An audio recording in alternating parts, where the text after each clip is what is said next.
Why would I ever want anything like that? I regret the day I ever told you anything. The reason anybody knows is because of you, and I regret it so much. Okay, it's good to meet you guys. I'm sorry that things aren't going smoothly. Why did you want to find your mother? I mean, what need were you seeking to meet? Kind of finding out who I was, where I came from. You know, I needed the feeling of who am I? You know. Healthy question, reasonable question. Has that been answered for you? Sadly, it has. We are nothing alike. We are, and it's hard to watch. Well, you'll have to excuse me about this because all I know is what I'm seeing. Right. And you do seem to be behaving somewhat alike. Yeah, I know. How'd you feel about meeting Sis here? Well, I always knew about her. It was just kind of weird. I was shy, and I didn't really know, and then we just really connected. Yeah. Y'all had a connection, and then there was like a 10-year break in there. Why the 10-year break? Terry would send me actually, she would call me because there was no cell phones back then, and she would leave horrible messages on my answer machines. She would tell me that I've ruined her life. She wishes that she would have aborted me. It would have been easier for her, blame me for her life being ruined. And she'd leave these on the answer machine for my children to hear, to the point of where we had to turn the answer machine volume down. So for 10 years, you don't see her? Yep. My husband got on the phone. She had called one night, and she was really, really drunk. And she was just saying the worst stuff that you can imagine. I mean, the meanest things. And he got on the phone, and he said, "Don't ever call my wife again." Right. And that's whenever he had the phone to me, and I said, "You've been a fairy tale of mine my entire life, and you've turned out to be nothing but a nightmare." Okay, I'm gone. 10 years later, think I'll do that again. No, it was actually my mother and I it was Christmas time, and they were at my house, and she said, "Have you talked to Terry lately?" And I said, "When hell freezes over." And she said, "Rhonda, you weren't raised that way." She said, "If something ever happened to her," she said, "you would feel bad the rest of your life."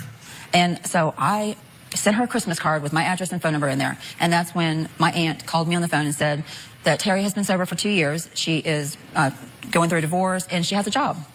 And she said she'd love to talk to you again. And I said, okay. And from that point on, and when I talked to her then, it was great. And now your mother thinks that she's the mastermind creating all this trouble and brainwashing you. It's probably because I'm finally to the point where I don't know if I want a relationship with her anymore. Because it's this cycle. We'll talk for 2 months, and then I even think, I'm like, when is she going to start sending mean text messages? So it's like I'm just tired of dealing with it. So finally, I'm just like, maybe we can't have a relationship. I'm done with this. I don't want this life with you anymore. And so I finally blocked her because we had this crazy argument. A couple of days later, she'll say sorry, like always, and I always forgive her. And so I think with me finally standing up to her, she thinks that it's because Rhonda is like, I'm different. Right. She says, you came down here, you have this attitude now. You think you're better than us. You have a family up there now. You left your family here. It's irrational thinking. Absolutely. Beth and Rhonda say their mother is a mean, verbally abusive drunk. In fact, this morning, staff said on the way to the studio, she had an open bottle of wine and was drinking from Dixie cups that she had found in the hotel lobby. Then when she arrived here at the studio, she bumped into the metal detector, seemingly disoriented. When security checked her bag, they found the open wine bottle and confiscated it because it was glass, and you can't bring that in here because I don't want anybody stabbing me. Terry says the only reason she drinks is because of Rhonda and Beth. Take a look. Rhonda's telling lies. She's got Beth believing things I know I never said. Rhonda loves drama, which I try to avoid. Beth and Rhonda hang up on me. Y'all are not. The way that you go off and you perceive things, the way that you go off and that you look at things is ridiculous. It's all about you. I don't want to talk about your mom. I don't want to talk about it. Shut up. No, shut up. No, shut up. They're sick and tired of you doing this. Rhonda sent me texts like, I'm a good mother. I'm glad I was adopted. I didn't have to be raised by you. When I got pregnant with Rhonda, I did want to keep her, but my mother and dad couldn't afford it. When Rhonda came back in my life, I started drinking more. My wine's pretty good. Listen, I need to slow down. I do have a problem. Rhonda and Beth both buy me alcohol. They know I've got a problem. Rhonda has made Beth more angry at me. She tries to put the blame on me. Rhonda's very manipulative. Beth's a follower, not a leader. Rhonda butts in, gets in between me and Beth. Beth allows her to do it. So. You know what? Respect is earned. Whenever you go off and you respect somebody, they respect you back. Really? Yes, really. Really? Yeah, really. Been listening to what your daughters have had to say. Now, you two actually felt like she needed some wine this morning to keep from having the shakes. Yeah.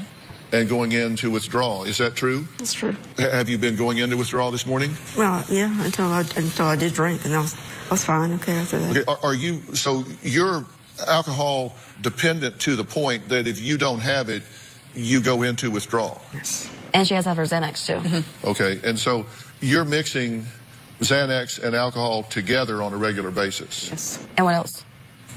Diet pills, which I haven't been on for the last 2 weeks. And you have an antidepressant. Oh, and Prozac.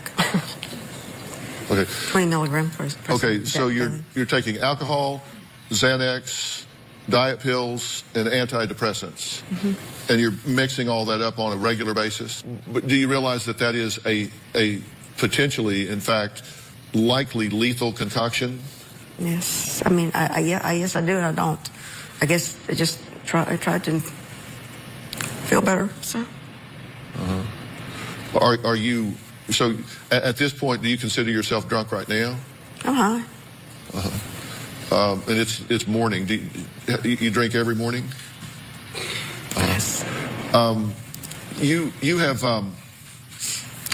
you said that you're drinking because of these two.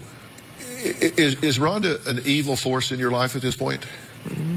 Well, yeah, she is. I mean, she's like my daughter and me were fine until she moved away, and then Beth has just changed. She's not the same person she was. She's not the same person because of Rhonda. Yes, exactly. Explain myself. But yet, whenever you were a little bit sober, it was the best thing for her to move, wasn't it? It was the best thing for her to come, but then whenever she comes up here, all of a sudden, I've manipulated her. I have corrupted her mind. I forced her. I begged her to stay. This was never a good thing for Beth. It was me. I took her away from you. So what do you want? What do you want? You too. What do you want? I just want to know what you really think, because one day you think one way and the next you think a total different. So I never know what you truly feel. No, really? You do the same thing to me. You think one day, and I mean, Beth, you are so rude to me. I mean, you cannot. I do think I'm rude to you. I will admit that. Don't shake your head at me. Do I? I do think I'm rude to you. Yeah, you are. Why? Why? Maybe because you text her these crazy text messages all the time. Oh, really? And you All don't? the time. Yeah, I text you back whenever you text me crazy messages before the freaking morning. You have done me like that in the middle of the day and ignored you. You're wrong. I've got them. You're wrong. Yeah, Mom, that's because you drink at nighttime and you don't remember. You'll text my phone too. up. I'll tell you, I have to get up for work at 5:30 in the morning. Do not text me past 10 o'clock. There you go. She has to turn 1:32 the in the volume off morning. her phone. It's all my mom doing everything. Just weird, crazy text messages.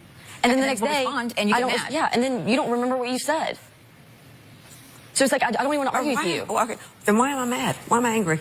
Well, I don't know.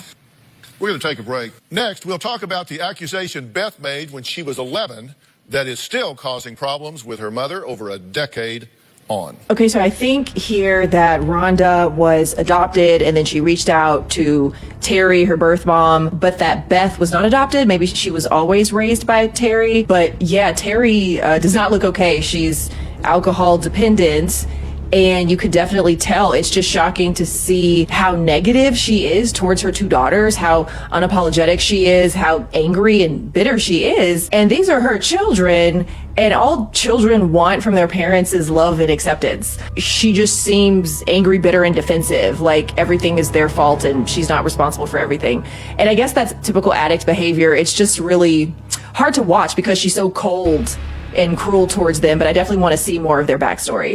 I told my mom about it. He denied it, and it was just kind of like embarrassing, and we just kind of like swept it down the rug, forgot about it. We didn't talk about it for years, and then all of a sudden she decides that I lied about it. I did it to mess up their friendship. Terry has thrown them in Beth's face numerous times. We went out to dinner. My mom comes up and says, let's get down to the true story. You're a liar. He never touched you. I had a drink in my hand. I threw it right in her face, and I left. And I don't regret it. And the next day she wants to apologize and say she doesn't remember doing any of it. Tell me why you are upset. With her? Yes. Because I'm just angry about it. Every time, I mean, I can't say what I want to say. No, say what you want to say. It's okay. Say anything you want to say. It's okay. It's just a man I love. I refuse. Really? That's your child. Well, he is my child. Yeah, it is your child. Yeah, that's because one day I lied about it, and the next you believe me. One day you lie about it. Whatever's more convenient for you. When you want to be with them, I lied. You know how it feels? Why don't you confront him? Because it's awkward. Why would don't- I ever why- want anything why? like that? I regret the day I ever told you anything. The reason anybody knows is because of you, and I regret it so much. Why would... You don't know how it feels at all. You have no idea. You told my best friend you told Why her. would I you never be told anybody embarrassed? but you when I was a little Why would kid. you be embarrassed, Beth? It's awkward. It's weird. The person we're talking about is not here to defend themselves or give the other side of the story. I'll have to be generic here and just say there is a person that is known to this family that you say you, and you confided that in your mother because your mother has a relationship with this person, correct? Correct. And you told us you did not believe her. You called her a liar. You did not believe her. And you said that to her. But then you said, as things unfolded and you found out more, you discovered that it was evident that she was telling the truth. That's what you told us. True. Correct? Yeah. That you did not believe her at the time. You told her she was a liar. Get away. Stop saying that. But then, as more evidence came out, that it was evident and clear to you that it was the truth. Right. And now you're still being critical of the way she handled it or the way she is accommodating to it now? Just, yeah. And are you still in contact with that person? No. Do you still have a relationship? Not continuously. No. Just when When he doesn't want a relationship with you. It's been 14 years, right? How long's it been? How many years has it been? Since what? Yeah, it's been 16 or no, 10, 12 years, yeah. So it's been 12 years since this occurred. Okay. For all of those years, you've continued contact even though you knew that it was true. Well, I didn't exactly know. I mean, I didn't know. Sometimes he believes it, sometimes. I didn't know. I mean, you were just too close to him. Did you tell Rhonda there's no way she didn't enjoy it? No, I didn't. Yes, you did. Really? Yeah, I mean, Really? enjoying. Did you ever say that? Did you ever No. think that? No. You didn't say that to Rhonda? No, I didn't. You didn't say that Rhonda to wasn't her even there. friends? She didn't know what's going on. You didn't say that to her? No, I did not. But you did continue the relationship with this person? Yes, I did. Does that seem right? No, it doesn't. Why did you do it? I wanted to believe it didn't happen. I really did. But you believe her one day and then you call her a liar the next. Yeah. Or you waffle on it. I do. I do. Whatever's convenient for her that day, whatever's convenient for that day. It's how it is. It can be the same text message. In one text message, you're saying that she's a liar, and then you can scroll down. This ain't got nothing to do you know with what? me and This her. is my sister. It sure does. I know it doesn't. Then you should never have told me about it years ago, huh? Because you've got a big mouth, and all you ought to I do have is a big talk mouth. public. You're the one that told I'm the one that has a everybody. big mouth. You told talk and people, too. I told you, and you only. And I regret it. I wish I would never told you. I'm sorry. Oh, you're sorry today? I'll ask you in 5 days and see how you feel then. We're going to take a break. When we come back, we're going to talk about the fight between Terry and Rhonda that nearly came to blows. We're going to find out what happened to make Terry so upset that she almost got physical with her. We'll talk about that, and we're going to look at some of these text battles between them when we come back. Y'all, I'm disgusted. Honestly, like, this type of situation is pretty familiar to me. Really reminds me of my own mother, who did continue a relationship with a man who admitted to me. And my mother made similar comments. So it's just interesting to watch Terry sit here and be angry and bitter towards her daughter who was assaulted and blame her for it, waffle on it, say, oh, I believe her now, but still be angry and critical towards her about it. Clearly, she's projecting her own self-loathing onto Beth because she knows that she was wrong to continue a relationship with this man. Why would she even want to be with this man who her own daughter came to her and said, he did this to me? It's really sick. It's really disgusting. And honestly, alcohol is no excuse at all. We've been talking about Terry and her daughters, Rhonda and Beth. Now, all the women say the anger and nastiness between them is off the charts, and they are at their breaking points. They allowed our cameras into Beth's home, where Terry is currently living, so we could just be a fly on the wall and see how they interact. One fight in particular stood out. Now, understand, we were a fly on the wall here. We just kind of kept track of what happened. Take a look. It is my business. That's my sister. And that's my daughter. You're 10 years. You better get out of my face, woman. I'm telling you right now. I'm telling you right now, get out of my face. Get out of my face and go sit down right now. Get out of my face now. Get out of my face. Fish should walk off. Yeah, because you think we attack you. You sit there and tell me I'm a brat. Dad. You are a brat. She is not a brat. God, woman, you better sit your ass down. Don't you ever raise your fist at me. Ever. Ever. What do you think about that? It's terrible. What do you think It's about it? embarrassing.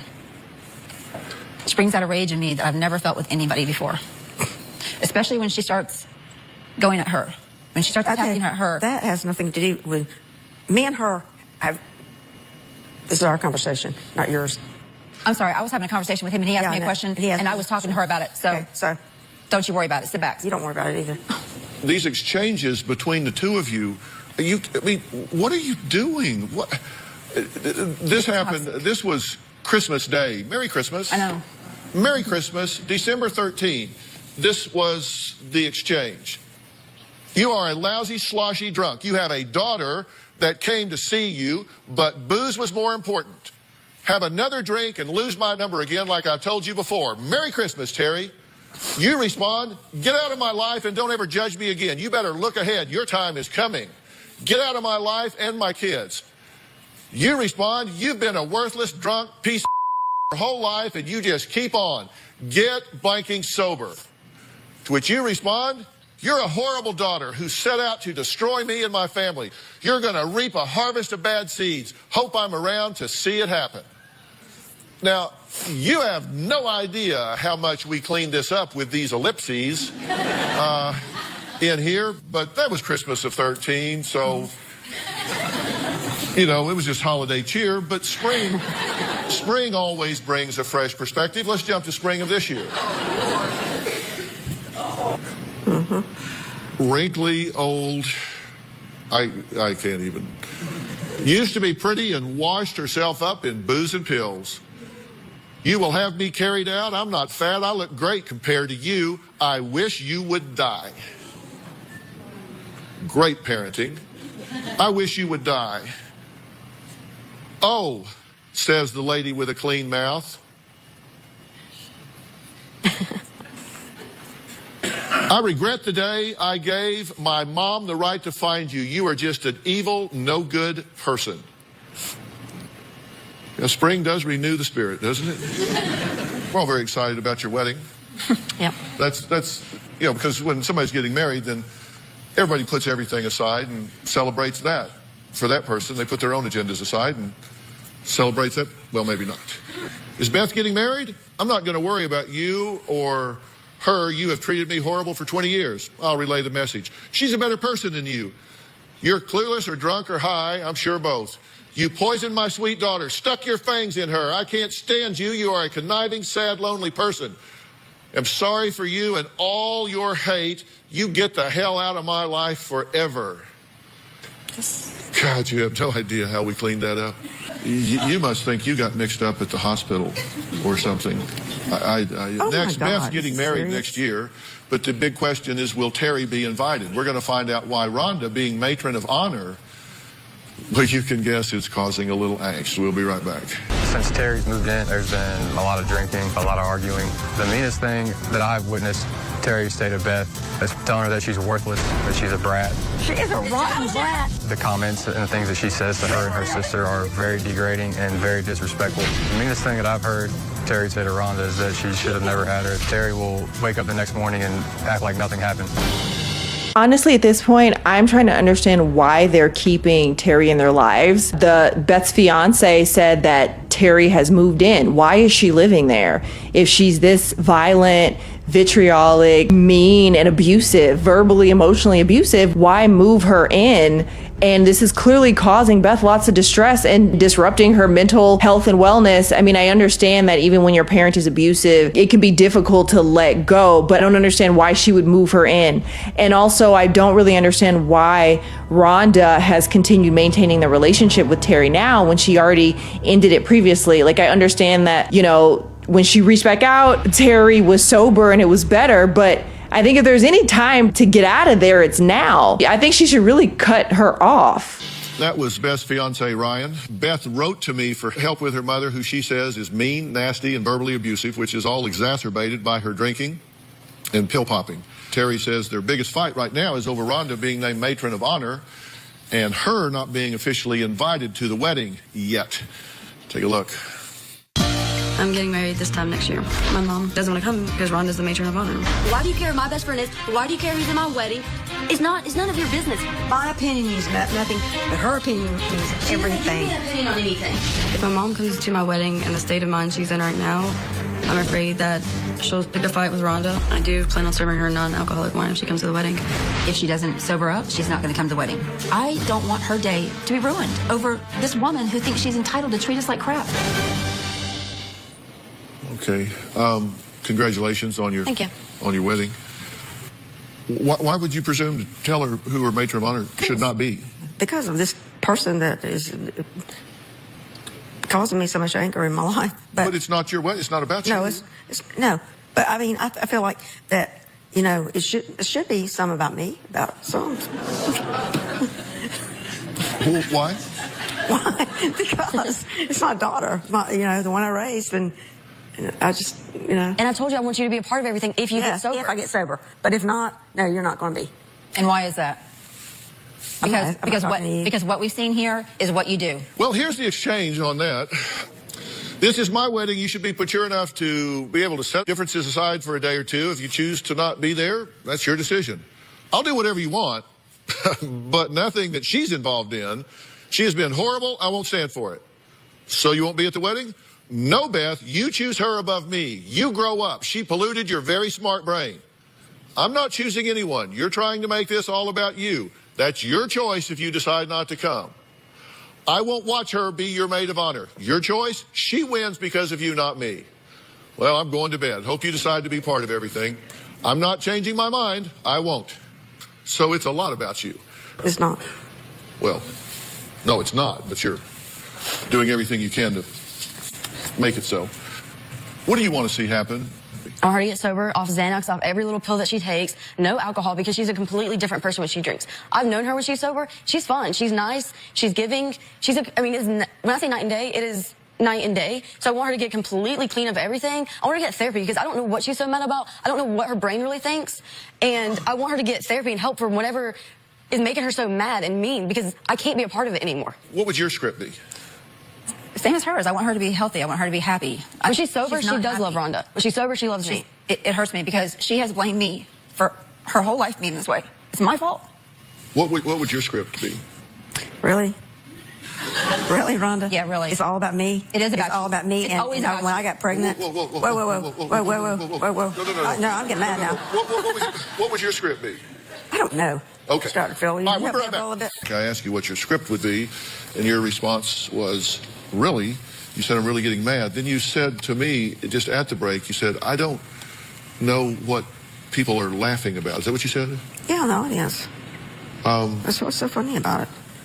I think, if I may be so bold as to speak for the audience, I think they're laughing at the absurdity of the positions that you're taking and the absurdity of your unwillingness to recognize and own your role and contribution in what's going on here. How am I doing?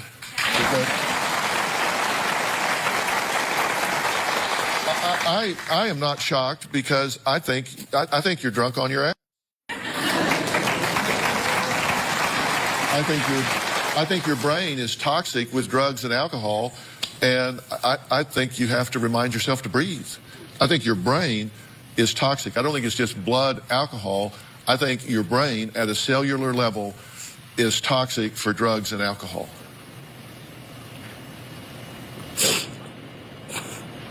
I think we could get your blood clean. I think your brain would be toxic for a long time to come. I think you have really contaminated yourself. I think it is a long cleanup. I think it is a long dig out. I'm scared any day I'm gonna be at her funeral, and I'm gonna hate that we fought my whole life. I just want it to be better. You what? You're gonna hate what? I just don't want to be at her funeral thinking all we did was fight. I'm scared she's gonna die. Well, that may very well be what happens if something doesn't change in the interim. But let me tell you something. What you're doing right now is not helping this situation, and it's not helping you. You have to take care of yourself before you can take care of others. And what we're doing now is we're being reduced to the lowest common denominator here.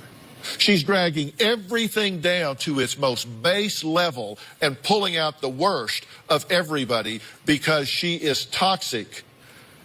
She is toxic in her brain. She is contaminated with chemicals and substances. So when you're talking to her, you're not talking to her. You're talking to a chemical version of her. And it's pulling the worst out of both of you. You're saying things that are unbecoming to you. You're saying things that are unbecoming to you. You're doing things that are unbecoming to both of you. She has got you and is controlling you with her toxicity, and you're going for it like Jesse went for the train. Man, it's just like, there it is. It's like, I mean, you're going for it. Stop doing it. Here's a simple solution to that. Stop doing it. Unplug, disengage. You are a survivor of. You have an open, gaping, oozing wound within you. It will contaminate your relationship when you get married if it is not healed. You cannot let this toxic version of this woman define who you are and define the level at which you conduct yourselves. It is unbecoming. You are better than that. Do not do that. Stop doing that. Stop engaging. Don't jump up and get in her face and dare her to throw down. Come on, what are you going to do? Have a fist fight with your mother? Oh, great job. No, she charged at me. I don't. Then get out. Walk away. Get in your car and leave. You're a toxic drunk. You know that. Yes. You're taking pills. Look, this is self-destructive behavior. It's got to stop. There's something called comorbidity. You're not just an alcoholic. You've got so much going on. I think if we unscrewed the top of your head and looked in, it would scare the hell out of everybody. I can't tell you I know how you feel, but I can just imagine how a mother at the core of their soul knows that they allowed their daughter to be and did nothing about it. I did not know. And I did not know. I mean, you know it now. You know it now. In my heart, yes, I know. And you've never dealt with that. There's so much going on inside you that has to be sorted through, and you cannot do it through a drug and alcohol haze. There's a place in West Palm Beach, Florida, and it's the Hanley Center, and it's part of the Origins Behavioral Healthcare Center, which I think is the nation's leading dual diagnosis treatment center. Robert Park is here. He's the executive vice president. This is Robert Park right here. I flew him in here today specifically for you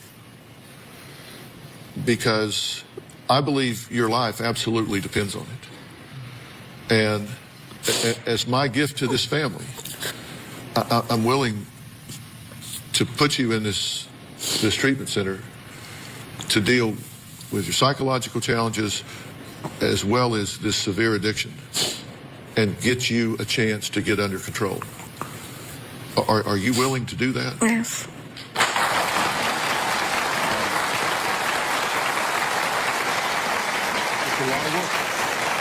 You guys support this, right? Yes. Right? Yes. And you very much need some very specialized help and care with what I'm talking about, with what you've been through. I don't want you to carry all of this baggage into your marriage. I want you to have a fresh start. Hit the reset button and just decide who you want to be in your life. Don't you want that fresh start? Yeah. Keep talking. You don't need to talk. Thanks. You just need to hope. And we're going to get that done for you. Okay, so in this episode, we have Rhonda and Beth, who wrote to the show about their mother, Terry. She is an alcoholic. Rhonda was given up for adoption at birth, eventually reached out to Terry, her birth mother, and had to cut that relationship off because Terry was an alcoholic and a drug addict and was very cruel. Then Rhonda reached back out again and reestablished the relationship again, and Terry has been awful to her ever since. It was really difficult to watch this episode and watch just how mean and cruel and vitriolic Terry was towards her two children. I was gonna say especially towards Rhonda, but she was awful towards both of them, just in unique ways. The situation with Beth, where she just has not cared that a man that she has been romantically entangled with for the last 14 years, mind you, that man 14 years ago assaulted her child, and she has continued this relationship with him off and on and called her a liar and told her she liked it and all that. I mean, and she sits here on the stage admitting that, yeah, I believe it happened now, still attacking Beth over this was downright disturbing. I did mention that I've had a similar experience with my own mother, so it was triggering in a couple different ways for me. But watching how she treated Terry was just as disturbing. I mean, she sits there and speaks to her and about her as if she hates her gut. And I think about how Terry was adopted, how she grew up probably wondering, who are my birth parents, you know, was encouraged to reach out and find her birth mom. And this is what she gets in return. It's really heartbreaking for these two women to just see them sit there and take it, and then to watch that clip where the Dr. Phil crew was in their home watching them fight. I just could not imagine being a part of that. It really did look like what Dr. Phil said, that Terry was dragging everyone down and pulling out the worst of them, is absolutely what has been happening, and I agree with him that they need to step back from her. I'm concerned that Beth and her fiance moved Terry into their home. They're all living together. Why? I mean, I understand that Beth says when she's sober, she's great, but clearly she's not sober, so she's not great right now. I just don't see how that's healthy. And I do agree with Dr. Phil that her brain is toxic. Honestly, she reminded me of some people I've seen with alcohol-induced dementia. You know, I'm wondering if it's possible for her brain to go back to normal. I don't know. But yeah, I mean, it sounds like this has completely changed her personality. And she's still drinking to cover whatever feeling she has about herself for allowing her own daughter to get assaulted and continue their relationship with the predator. But what did you guys think about this episode? What do you think about Terry and her alcoholism and her anger and her emotionally, psychologically, verbally violent behavior towards her children? What do you think about her continuing a relationship with this man? I think it's disgusting. And my heart breaks for Beth. And my heart breaks for Rhonda too. What do you think Beth and Rhonda should do in this situation? You know, I understand that Rhonda's adoptive mom, well, what if she passes away and then, you know, that's not how you were raised, and I guess like love thy neighbors type of stuff. But come on, like, I don't see why Rhonda should keep Terry in her life right now. I don't think it's a good idea. But let me know what you guys think about this. What do you think should be done in this situation? I definitely hope that Terry gets the treatment. She agreed to it, so I hope she really sticks with it. But even if she does, Dr. Phil said who knows how long it could take her brain to heal. And I'm wondering if it will. But if you have any personal experience with this level of alcoholism, please let me know. Let me know what you guys think. Drop it in the comments.